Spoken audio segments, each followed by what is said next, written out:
As I was engaged in research about how AIPAC actually worked, a book was published by Walter Mearsheimer. How many people have heard of it?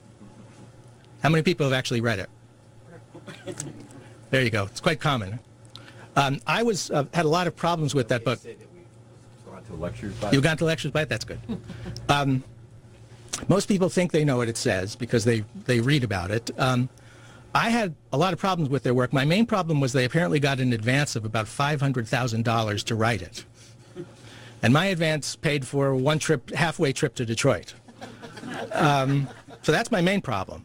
I think they got a lot of things right, they got a lot of things wrong.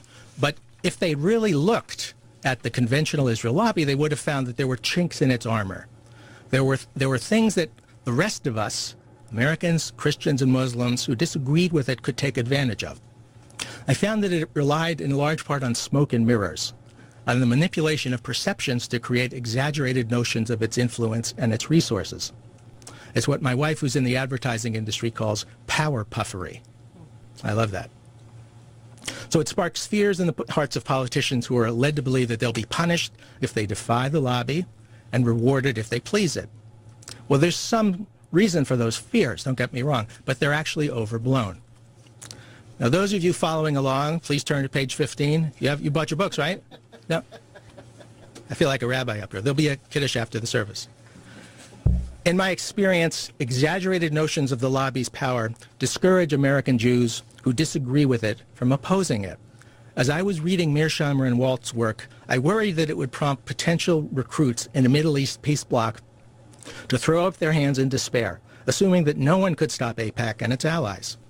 For years, I've listened to American Jewish liberals, who, including those who once helped Middle East peace groups and become disillusioned, fume quietly about the success of the conventional Israel lobby.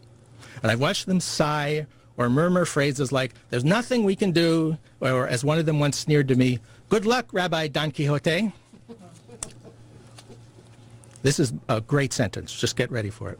If they're based in Washington or involved with domestic politics, sometimes they flash that telltale, exhausted grin that appears on the faces of people who were once idealistic student council presidents and now must spend their days rationalizing and defending injustice and realpolitik.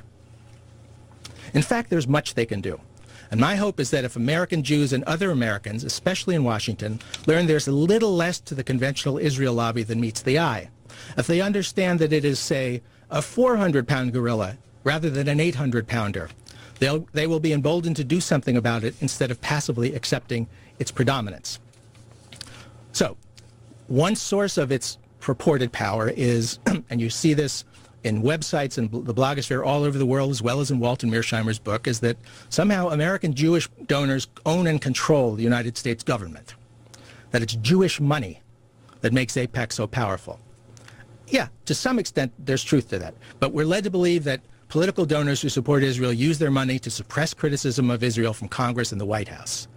But in fact, the power comes mainly from the perception that AIPAC does that and the political action networks that are connected to it. And when I dug into Federal Election Commission records and I started talking to people who actually are involved in political races, I found that this vast amount of Jewish money that was supposedly controlling the American government was really rather piddly when you compare it to all the other lobbying interests that are in Washington. So here's a quote from page 38 of this. There's something called the Center for Responsive Politics, and they track donations by what they call, quote, industries. And one of them is the pro-Israel industry, which is mostly the political action committees that generally follow AIPAC's line, and individuals as well. So here's a quote from page 38.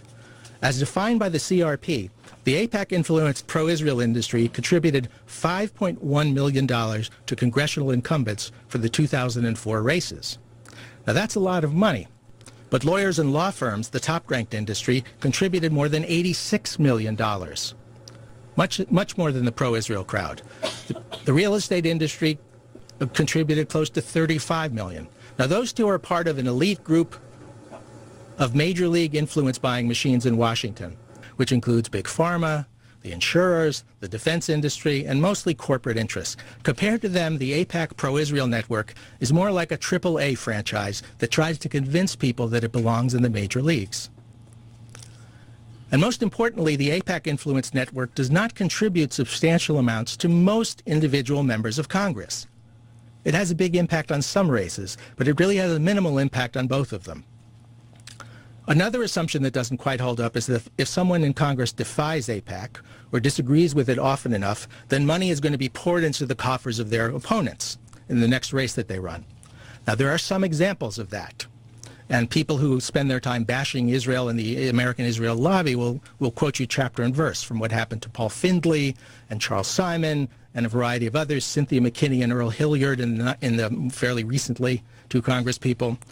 And so there's it's right for politicians to have what I call queasy worries about the lobby.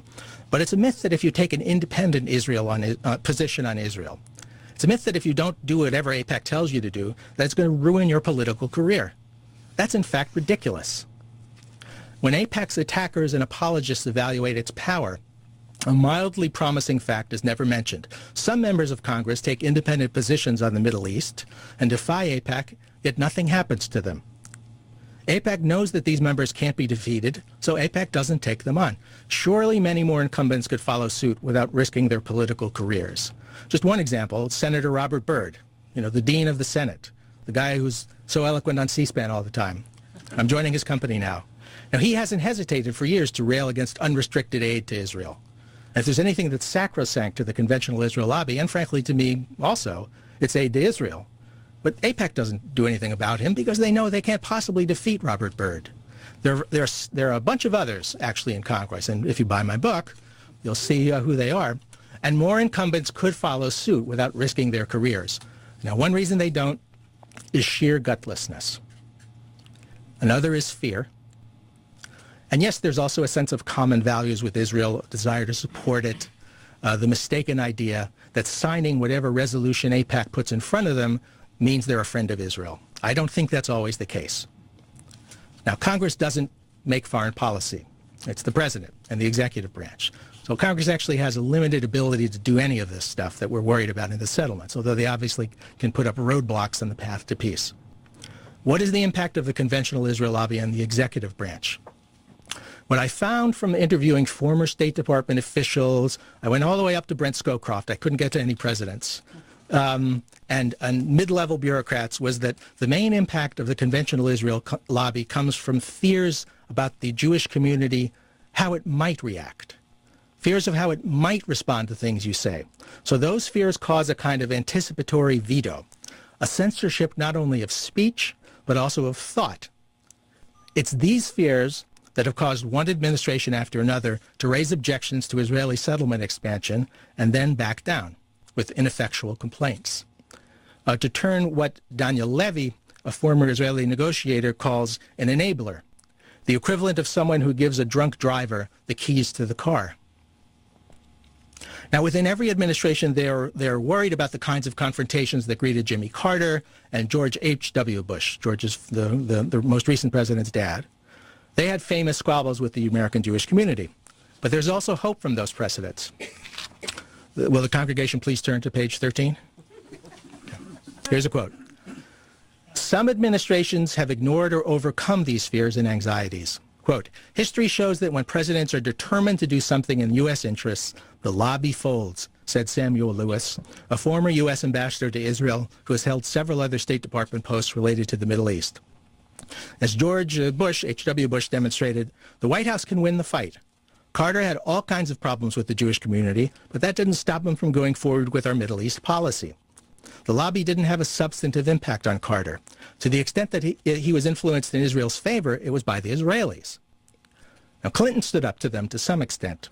Presidents actually have a lot more freedom than they feel like they have. Isn't that an interesting phrase, than they feel like they have? It's all based on perceptions, smoke and mirrors. If a president wants to stand up to the lobby, he can.